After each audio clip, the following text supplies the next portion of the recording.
Hello, everybody. I'm Will. And I'm Kristen. And this is who I'm watching The Boys, Season 3, Episode 7. Here comes a candle to light you to bed. I think they're songs. Okay. Yeah. You're like, you always ask me what it means, and I got nothing. Okay, I will just say I liked this one. Where are you? Because you're having a hard time. I don't know. I don't know. No? I'm tired. I liked parts of it a lot. Like, parts of it were funny. This thing with Starlight and Homelander was funny and good. That's been my struggle. I am very on the record as liking Starlight, and she was bumming me out this season, and she's doing shit now. It appears I think I like her with the 7 because it's a little bit glitzier. Like, it's a little bit, that seems like the palace intrigue that I like. Sure. But the aforementioned, if you've been watching our coverage, I talked about how when you're dealing with overpowered characters, you're having to find contrived or convoluted reasons for them to not just punch each other. Yeah.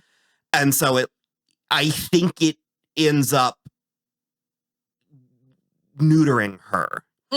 And so I appear that I like her when she's with the boys, which is ironic because I don't love the boys. Yeah. Well, I love Mother's Milk.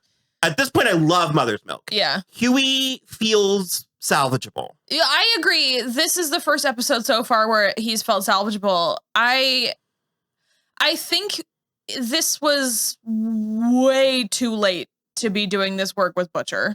In the series? Way too late, yeah. Or the season, or both? Both. It's just too... Well, to that I say, what work? Well, of course. Also, yes, because we also got in my opinion, we got enough of it in the episode where he, like, went to see his mom and dad. And so I, like, didn't need to watch... I needed a refresher, whether that was a flashback or an extension. Yeah. Because when they showed the scene, I was like, oh, right. But I didn't rewatch it immediately before, which I guess is the moral. But what's the purpose of it? What's the purpose of knowing, of, like, having that happen to him now? What's the point? It's not to do with any plot on the show. It's just Huey. Sort of. Because because that's what's his brother's name? Lenny. Lenny was like, Huey is the only person left in the world who's trying to make you not a piece of shit. Don't drag him down with you. The only thing but then he proceeds to drag him down with him harder. The only thing I can imagine or hope, because it's so bad, like it's so that the him choosing to not tell Huey, is that he has another plan. That I don't buy it. I'm not betting on it. Yeah, but he can't, because he's going to kill himself regardless. He's going to see this through. Sure. And so in the moment, I don't see a way that he could convince Huey to not take it while he keeps taking it. Right. And Huey won't let him. If he told Huey, then he's taking that card off the table for himself. Right. So the only thing I can hope is that maybe he's got like that he's going to try and do. They did show him playing 3-card Monty with Lenny, so maybe. I don't think... Just some, like, green water that... No, I mean, I think more so the equivalent of locking Huey in a room and being like, this is for your own good type of a situation when all hell is breaking loose. Yeah. But I am, in concept, I am moderate to good invested in Huey and Starlight. Having said that, I have not enjoyed this arc for them. Yeah. What I did like was especially Starlight being like, when Homelander was like, you remember what I told you would happen to Huey? And she's like, you know what? Have at it. She basically was like, good luck. And then she just, like, left. I appreciated her that. And Maeve calling his bluffs. I'm loving. Yeah. That part I'm really enjoying. That's been a theme of this season for me, is the characters threatening each other and then calling each other's bluffs. It's been happening a lot. I find it interesting. Because it happened with Homelander and Victoria, too. Yeah. Even the all of them threatening to release the video of the plane crash and stuff. The Huey and Starlight thing, I'm frustrated because I feel like this has been happening a lot frequently, and maybe it's just where I'm at in analytically, intellectually, but a lot of these plots are feeling authentic in theme in tone, but I'm not liking how we're going through the motions. Sure. Him feeling emasculated by her is a very real thing. Well, again, though, I don't know another way to say it, but I don't think he is emasculated by her. This is an inside Huey thing only. She's done nothing. Or even, but the thing is, it's like the issue. I'm actually going to say no. I think she is part of it, but I think that it feels like the kind of problem that you overcome physically, and it's the kind of problem you overcome emotionally and mentally. Sure. If he's having this issue with their dynamic, then they need to have a conversation about it, right, and they need to work through it. She needs to not grab the jar from him and open it for him, or what have you, or they need to reach a point where he's like, let me ask you for help. Sure. Do you know what I mean? Like they need to establish a boundary, because I think they can work through it, but it's therapy work. And, you know, and I mean, I was about to say this isn't a therapy show, and I mean, it kind of is. Yeah. So I don't have a problem going through plots I don't love if we get somewhere that I do, and or it doesn't take up so much time. Yeah. But it's the whole season so far. And that's the kind of thing where at the beginning you said, like, Starlight's finally doing stuff. And I'm like, yeah, this is all stuff she could and should have been doing from the beginning. Mm-hmm. Like, from the moment that they decided they needed to take down Homelander. Like, this is the stuff. And instead, we just had a whole bunch of stuff about her being righteous. And it's just like, that's sort of boring. I don't care about that. I mean, because I cheered when she was in Vought. She was there to get V for Kimiko, because now that Kimiko's had it the other way around, she's decided that maybe the grass isn't always greener. It feels authentic. I'm okay with it. Typically, that kind of whiplash would annoy me, but I think Karen Fukuhara is endearing and expressive enough. Yeah. And I'm invested in her and Frenchie enough that I buy that she was like, I thought I wanted this, and then when I got it and I couldn't save you. Yeah. Also, not for nothing, that gash on her stomach probably kills. So she kept smiling, and I was like, you have so many cuts on your face wounds. Starlight does go to Vought to get it, and Homelander accosts her. And I had accepted that she was just standing up for him. And even that, I was like, fucking sweet. And then when she whips the phone out, I was like, thank you. Because I don't like when we make characters dumb. Yeah. And I'm just like, thank you that she was not dumb and he was great. And because you were right. You were like, it's not the worst save, because he was like, you're not supposed to record us when we're running lines. And I'm just like, give me that hat. Super funny. Super funny. She also discovers, obviously, that the compound, or the V24 or whatever, causes brain lesions, which is why they're both leaking from the ears, leaking black goo from the ears. And Huey and Butcher are both going to die like the next time. Yesterday. Like 3 to 5 doses. I'm like, I think they're on 6. So. They're on a lot. They've been doing it. Definitely. Huey has taken it 3 times confirmed. Mm-hmm. So we got Maeve back, kind of. Yeah, she's in a cell. How do you feel? I think it's where Homelander grew up. Okay. Well, how do I feel? What? About the plot? I like Maeve a lot. I like Maeve a lot. I liked that plot. His whole I wanted us to have kids together thing. I was like, huh? We also just watched Stranger Things, so I was like, 6 kids in a Winnebago, Homelander? Like, what are we doing? But that was all gross. And she was like, if you stick anything inside me, I'll shatter it. And that was pretty incredible. I just like that too, because she immediately clocks that he's wearing concealer, which means he has a bruise, which is unusual because no one really ever fights him. And she basically is like, you know what? I don't really care. She is sort of on a suicide mission still. She's like, I don't care what happens to me.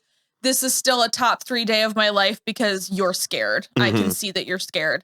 And then he leaves. I don't know. It was great. No, that's right. Yeah. He's threatening to harvest her eggs so he can make a child. I do. Okay, I'm back to the discovery of witches and something else, because it's like these villainous people are like, give me your baby. And then I'm like, follow your thought experiment through to the end, because at the end of this, you have a baby. You have to care for a baby. And I'm like, Homelander's just going to put him in that room until. Of course. But like, he specifically said no, though. He specifically said my kids would never live in a place in a place like this. And so I'm just like, he's going to laser that baby in half immediately. Well, no, the baby's going to turn on him because it's going to be more powerful than him. Have you not? It would be amazing. Seen a Star Wars movie, read a Greek myth. Okay, give Homelander a baby. That's what I want now. I love how this show, for a show that is very provocative, very shocking, very it's not exploited. No, I get what you mean though. But for a show that does that much, I do like how steadily they're able to hug the curve. Yeah. That because that is such a violation. Yeah. But it was so earned by the story that I was like, I like that this show can surprise me. Yeah. You would think I would be desensitized, and they still find ways to shock me in motivated, earned ways. Yeah. He also specifically said, I'm not letting you live, I'm keeping you alive, which is worrisome.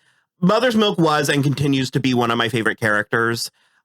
I don't love his plot with Todd and Janine and Monique, but I don't hate it. It's, again, one that... Go ahead.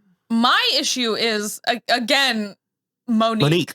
Worthless. Not even that. My big question is, like, how did you get with Todd? Yeah. He seems just like a total imbecile. Like, he believes all of the... Like a total incel. That he believes the VOT News Network and thinks that he's not getting lied to. But also, apparently, she doesn't know that's happening. So it's like, I'm not even going to get mad at the character. This is poor writing. It's bad writing. It's bad writing for her. This show's so well written. On to my next point. It's not well written for her specifically. And so basically, he took Janine. Is it Janine? Yeah. It's weird every time. I'm like, is she a 47-year-old white woman? At least her name's not like Ruth. Anyway, he took her to the Homelander rally, and MM was like, Soldier Boy is out there gunning for Homelander. You're taking my daughter into dangerous situations. Stop. And he's just spouting Republican bullshit. It's just disgusting. He's like, yeah, the lamestream media and like, whatever. And so such nerds. We sound like nerds? No, they do. Oh. It's like all your little catchphrases and stuff are not nearly as clever as you think they are. I saw something the other day that was like, oh my God, imagine you were the conservative person that realized broke rhymed with woke. Because they do that constantly too. Regardless, MM is like, you can't keep doing this. And like Monique sort of is like, you took her there. You didn't ask me first. And it's like, if that's all you're coming into this with, like, I'm not. Well, she's trying to, in that regard, I understood, because it's like, this is her new husband. This is her house. This is her family. And she's trying to like tackle one issue at a time. Like when they got in, they were gonna have a conversation. Sure. But my point is, I'm like, that cannot be, because he's seemingly watching it 24/7. So it cannot be surprising. That fucking rally, I swear to God, while it was happening, I was like, this shit is just so unbelievable. And then I was like, except that it's not. It's been happening for the last 6 years. Like, it's just like, it's ridiculous. So I don't know. I was sort of annoyed by that. And then he just fucking cold cocks Todd and he goes down like a ton of bricks. But then there's this like really intense moment of staring between him and his daughter, who seems shocked that her father would hit a man, which kind of feels like his resting state. That I don't think he's, no. MM? I think he's actually very, I don't think he's like a violent man, but she has to know that he does stuff like this. This is his job. It's like always been his job. Okay, so that actually that checked for me, because she's young and she's being led down a wrong path that she's not quite clocking by Todd. Yeah. And she doesn't know what they're fighting about. So all she saw is that her father hit this guy. And I don't know. I'm like a little sick of the longing looks packed with meaning between any characters on anything. Like, just use your fucking words, man. Homelander drank some milk. It was fresh from a cow. It was a lot. And then he just own up to your milk fetish, because like Victoria comes in and he's like, the cow's in pain. I had to do it. And it's like, I mean, you sound like the Deep. It's come like, on, man. Like, I've never actually seen cow udders before outside of cartoons. Mm-hmm. It was. She might have actually, that might have been why it looked that way. She might have actually been in pain. She might have been past milking time. And needed to be milked. Which I know is a thing, yeah. But it was there were lots of lumps. It was engorged. Yeah. Victoria comes in, and what's her deal? I think she just wants power. Okay, yeah. So she'll go through any of them. Yeah. Because it's like, on one hand, she was trying to work with Starlight, and now she's trying to work with him, and it's... Well, she and the two of them already have, like, a thing going, but I'm also just, like, I feel like you could get... I don't know. Everyone is just still catering to Homelander in a way that I'm like, just pop his brain. Like, just do it. Like, it would be fine if you just did it. I feel like we're going to lose somebody. Yeah. Be it Homelander, Butcher, or Huey. At this point, it feels like Butcher. Yeah. I feel like Carl Urban is probably like, I'd like to go home to Australia. He's got a Marvel gig lined up, you know. We talked about Frenchie and Kamiko. Mm-hmm. We did not talk about the Deep. Okay, well, we could do that. It's more of the same. He just wants to fuck the octopus with Cassandra. What was her name? Ambrosia? Ambrosius or Ambrosia? Ambrosius is from... No, I think so. Yeah. I was going to say Ambrosius is from Labyrinth. Oh, okay. It's the thing's dog. Okay. The dog's dog or horse or... Whatever. Right? I don't know. I haven't seen that movie. I actually don't love that movie. 25 years.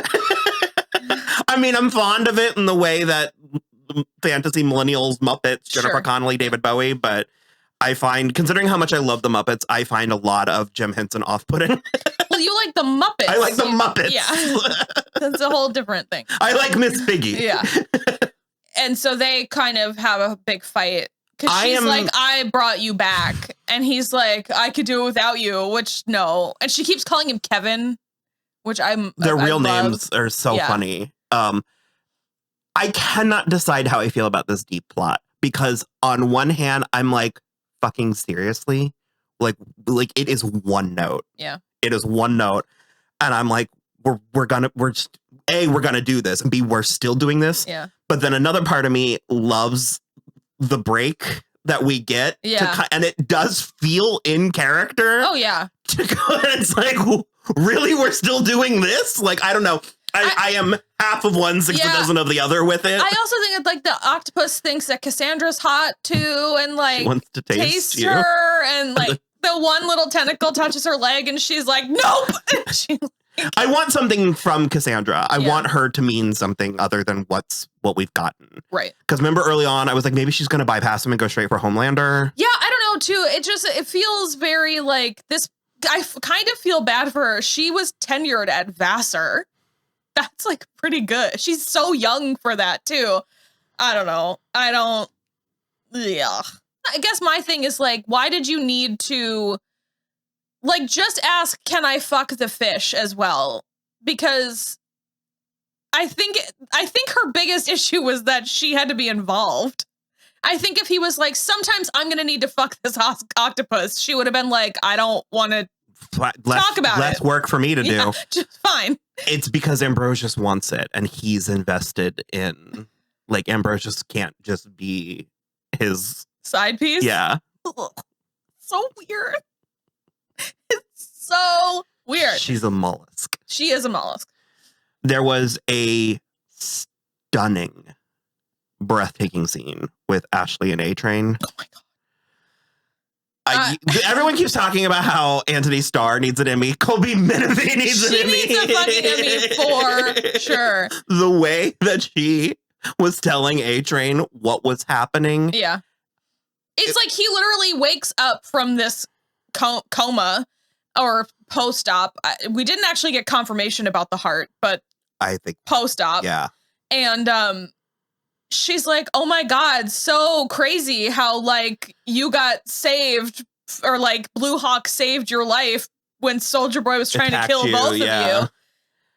And so they're covering up his, and then they gave him Blue Hawk's heart. It's a racist's heart. It's some Twilight Zone, Jordan Peele stuff. Sure. It helps that A-Train is not particularly sympathetic. Character, but I think he is at his most sympathetic now. It's horror. It's body horror. And the way she sort of delivers the news. And then, like, I swear to God, I've never seen somebody act with the back of their head. Yeah. But when she was walking out of the room, the compartmentalizing that Ashley is doing. It's wild. Because she has no other choice. Like the places where she's on top of things and just barely, I don't know, it's fascinating. She's such a weird, interesting character. So they're basically going back to the original uniform. There's a new movie, which was full of racism as well. So many words. Yeah. You gasped when she used the word civilized. It was vile. First of all, perhaps in the past, Tom Hanks has had one or two missteps in his career that wouldn't get greenlit today. Well, this isn't necessarily a misstep, but we're in the summer of Elvis. Like, don't get me started. Which apparently we need to see amazing on the big screen. We can go this week. Butcher had the visions. It was fine. Very standard. Yeah. I am not above a standard plot. Yeah, but it's like, how many times the rough and tumble, like, South London boy who is, like, getting, like, the drunk dad is going after the little brother, and so he stands in the way and gets all the beatings till he can't take it anymore, and if he keeps hitting him, he's gonna kill the dad, and so he leaves, and then the boy kills himself or dies, and I'm just like,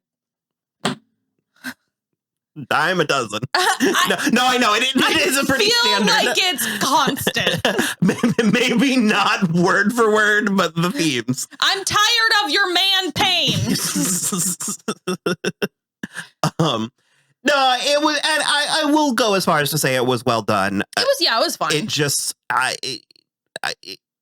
it's just not what I'm necessarily interested in. And also I would be so much, miles, leagues more empathetic towards Butcher's plight if he was conveying this versus internalizing it and doubling down. Yeah, and I just it doesn't you can make Carl Urban have as many conflicted looks on his face when he's talking to Huey as you want, but it doesn't mean anything until he starts protecting this boy the way he didn't protect his brother. And he's like you said, I have my fingers crossed that something's coming, but we're not done. My God. Because all of the Soldier Boy stuff. And the Black Noir.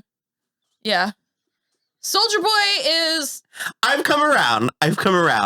I like Jensen. Well, Jensen, I am going backwards on Soldier Boy. He is horrible. What? He's a bad person. Okay. He's bad. He's awful. I like the parts where he's right, though. This whole episode, they keep setting it up that he's loony, that he's gone off the deep end or gone off his rock or whatever, and he's PTSD, not. Yeah. He was right about the priest. Well, he was right about that. And you know what I love? Actually, this is such a weird thing to say, but because the opening, we had Paul Reiser back. He didn't do much, but we had him back. Yeah. And Soldier Boy was sleeping with the two maids. I kind of loved. It's a little progressive where we had these beautiful older women. The ladies are fine mature wine. women. Yeah. I kind of was like, you know what? I like this. The boys. Touché. The mind storm, I think. Yeah. There's not really he can hypnotize you into dreams, and it doesn't really matter. That's what happened to Butcher. Yeah. So I feel like we need to talk about it because it was the point of that episode, but also it's done. So, and Huey did the right thing and made the deal with him, and the guy is he's hardly a good guy, but he's spooked. And then Soldier Boy just brutally murdered him. So it was all for... What was his name on Falcon and Winter Soldier? John something? The new Captain America? Because he did it with his shield. He broke his brain with a shield. Yeah, it was Wyatt Russell. Yeah. And then I guess Black Noir. Yeah, it was really good. When it started, I was a little bit like, ugh. There's like quirky and then there's quirky. It ended up being really good. Yeah. They really earned it for me. He's hiding out in like a Chuck E. Cheese type of place. And the figures came to life via like traditional animation. Yeah, cartoon. And they're like imaginary friends of him, and they're walking him through his feelings and memories. Mm-hmm. And it was actually very entertaining. I was a little bit surprised. The animation was good. Yeah. The styling was good, because I even said I was like he was a meerkat. The meerkat. That was Giancarlo Esposito. Stan Edgar. It had the hair and everything, and he was just eating the almonds. And the little Black Noir, black sheep, was like, "Can you stop eating those in front of me? I'm allergic." And he's just like, crunch. And the fox, that was Crimson Countess. Yeah. She had like Laurie Holden's like mouth. It was I was sort of like, I kind of want to go back and watch all of it just with these little critters doing. Let's get some more of that animated. Doing it. Like I said, I was hesitant, and they very much won me over. But basically, Vought like sanctioned throwing over Soldier Boy. Yeah. Was the big reveal, which it's like we kind of knew, but I guess technically no one had said it, and so there was reveals where I'm like, there was a couple where it's like, oh, I guess that is a reveal. It also seems like poor planning on Vought's part to sell him to the Soviets. What did they think the Soviets were going to do with him? I mean, they're still technically. I'm also full up on the fucking Soviets right now as well. We can be done with that. We might take a break for the month of July. Yeah. No, I guess technically there's still an element of the plot to be revealed, or was it just the? No, I think that was end. I think that was mostly it. It was like a team effort to knock him out. And no, I mean the Homelander Soldier Boy, was that the missing piece? He's his dad. It was sort of like it hiding in plain sight. Like it's so obvious that when it happened, I was like, oh, yeah. I was like, oh, okay, I should have seen this coming. I do love, because he calls Homelander and he's like saying a bunch of euphemistic. That's why they couldn't sleep together. In the comics, they sleep together. Father and son. That's where we're drawing the line. This is like 5 episodes in a row. Chase Crawford has fucked an octopus, and we're drawing the line. So apparently, Amazon had to implement a standards and practices department because of The Boys, because of the octopus scene, because they told them that they could do. They're like, yeah, sure, whatever, you can do whatever. And that's my favorite thing about streaming, is that we don't have to deal with like the FCC and whatnot. But Amazon was like, okay, but bestiality is a different thing. Yeah. And Eric Kripke was like, I mean, it's not, it's the deep. It's like, he has gills. They were like, and Kripke was like, I mean, to my understanding, octopuses don't even really have like an orifice that can.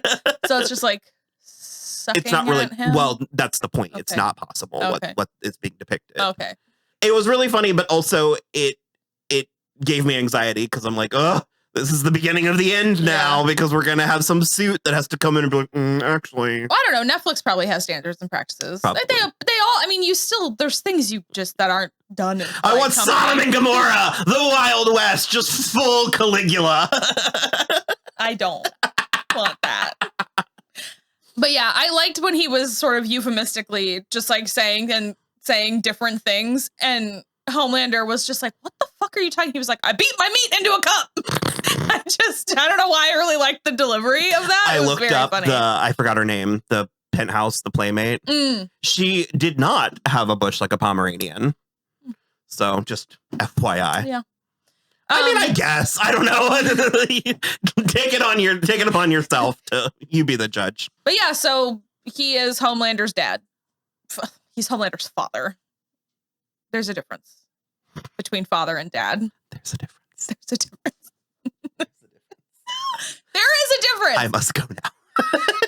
Regardless, yeah, I mean, it makes some things a little clearer, because some of that has to be genetic. Some of that dickery has to be genetic. But yeah, I think that is mostly it. So there's 1 episode left, and we will be there for I'm better. It's not my favorite season, but I'm good. It's good. I'm good. Yep. All right. Bye.